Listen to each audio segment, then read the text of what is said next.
환자분들 중에 더 예뻐지고 개선되려고 수술하는데 오히려 인상이 싸나워져서 왜 수술해서 인상만 안 좋게 바뀌었냐 뭐 그러면은 피부를 많이 잘라내기 때문에 위에 있던 더 두꺼운 피부가 이렇게 내려오면서 여기가 불룩해지죠. 그러면서 눈하고 눈썹도 많이 가까워지고 인상이 싸나워지고. 안녕하세요.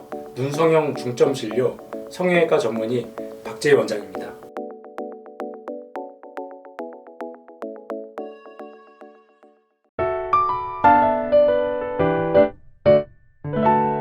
눈 수술을 하고 싶은데 환자분들 중에 더 예뻐지고 개선되려고 수술하는데 오히려 인상이 싸나워져서 왜 수술해서 인상만 안 좋게 바뀌었냐 뭐 이렇게 주변에서 그런 분들을 보거나 들어서 수술을 두려워하고 주저하게 되는 경우들이 가끔씩 계십니다.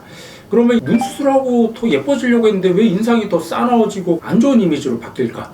모든 환자가 다 그러진 않아요. 근데 일부 환자에서는 분명히 인상이 강해지고 싸나워지는 경우들이 있는 건 사실입니다. 보통 보면 중년분들 나이 들어갖고 눈 수술하면 인상이 많이 바뀌고 싸나워지는 경우들을 더 많이 볼 수가 있는데 왜 그런지 어떻게 하면 그런 거를 예방하고 만들 수 있나 한번 말씀을 드려보려고 합니다. 눈 수술을 하려는 목적이 눈을 크고 시원하게 하려고, 또 나이 들어서는 처진 눈을 개선해서 젊어 보이는 인상으로 만들려고 수술하게 되는데, 젊은 사람들 같은 경우는 사실은 처진 정도가 그렇게 별로 심하지 않죠. 다만 이제 쌍꺼풀이 없다든지 눈뜨림이 약해서 눈이 작고 답답해 보이는 경우, 그런 경우는 보통은 이제 쌍꺼풀을 만들어요. 남자 환자들 같은 경우는 보통 원하는 눈이 대부분 다 속상에 가까운 눈이기 때문에 피부 절제량이 거의 없거나 하더라도 약간만 하는 정도고, 뭐 여자 환자들 중에서도 개인적으로 큰 쌍꺼풀을 원하는 경우가 아니라면 굳이 많이 피부를 잘라낼 필요가 없겠죠. 성형 수술을 하는 타겟되는 부위가 제일 얇은 피부입니다.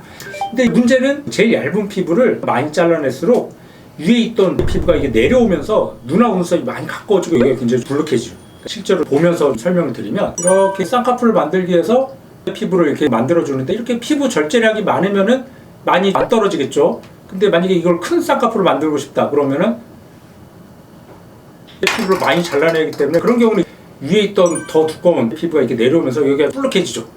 그러면서 눈하고 눈썹도 많이 가까워지고 인상이 싸나워지고, 이걸 더 많이 잘라내게 되면은 어떤 문제가 또 생길 수도 있냐면, 특히 중년 환자분들 중에서 종종 관찰할 수가 있는데, 요 눈 앞머리 쪽에 주름이 이렇게 팍 이렇게 생기면서 이것 때문에도 인상이 싸나워져요.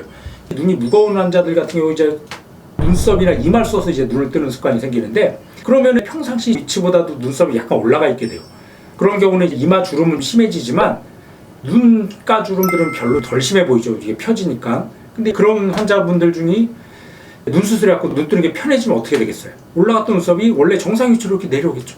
그러면 이마 주름살은 좋아지지만 원래 눈가에 본인이 갖고 있던 주름들이 눈에 보이는 거예요. 그래서 환자분들이 수술을 하기 전에 이런 주름들 없었는데 하고 나서 생겼다 이 말씀을 하시는데, 이게 없던 게 아니라 그동안 잘 몰랐다가 이제 눈썹이 원래 위치로 이렇게 내려오다 보니까 그 주름들이 눈에 띄게 되죠. 그래서 이분 같은 경우 타병원에서 예전에 이제 눈 수술을 하셨던 분인데, 눈도 커지고 뭐 쌍꺼풀도 커지고 그랬는데 뭔가 인상이 좀 강해 보이고 이렇게 싸나워 보인다고 그래서 저한테 오셨던 분인데, 지금 보시면 이분 같은 경우도 이 쌍꺼풀을 크게 만들기 위해서 얇은 피부를 많이 잘라내다 보니까 위에 있던 두꺼운 피부가 내려와서 요 눈가 주위에 이런 잔주름들도 생기고 불룩한 느낌이 있죠. 이러면서 인상이 강해 보이고 싸나워 보이는 그런 느낌으로 바뀔 수밖에 없습니다.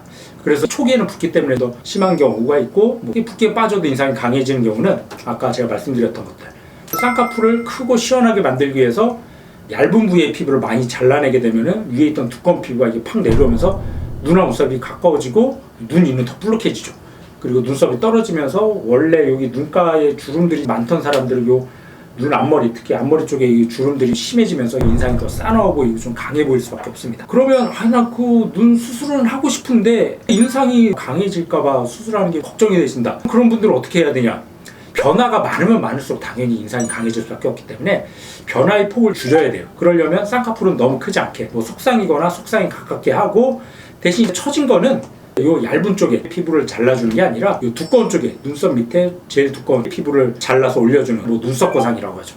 그런 수술을 같이 병행을 해주면은 인상이 강해진다든지 싸나워 보이는 거를 줄일 수가 있습니다. 그래서 쌍꺼풀 크지 않게 뭐 자연스러운 쌍꺼풀, 남자 환자들이 하면 굳이 쌍꺼풀 크게 할 필요 없으니까 속상에 가까운 라인으로 하고, 여자 환자분들 중에서도 개인적으로 쌍꺼풀 큰 거보단 자연스럽게 좋다, 그럼 굳이 뭐 쌍꺼풀 피부 많이 잘라낼 필요 없겠죠. 근데 나는 이놈 쌍꺼풀 크게 하고 싶다고. 다만 조심할 거는 피부가 두껍고 지방이 많은 분들은 너무 크게 하시는 거는 저는 추천드리지 않습니다. 그러면 인상이 젊은 사람이라도 싸나워 보일 수밖에 없기 때문에 속상에 가까운 라인으로 하시는 게 좋고, 대신 피부가 얇다든지 안구하면 살짝 돌출되는 분들, 그런 분들은 약간 좀 쌍꺼풀이 보여도 인상이 덜 싸나 보여요. 그리고 이제 중년 환자분들 같은 경우는 제가 항상 강조드리는, 이제 쌍꺼풀은 작게 하면서 눈썹 구상을 같이 하는 그 두 가지 방법을 하셔야지 좀 강해 보이고 싸나워지는 거를 좀 줄이면서 좀 젊어 보일 수 있는 그런 인상으로 만들 수 있겠습니다.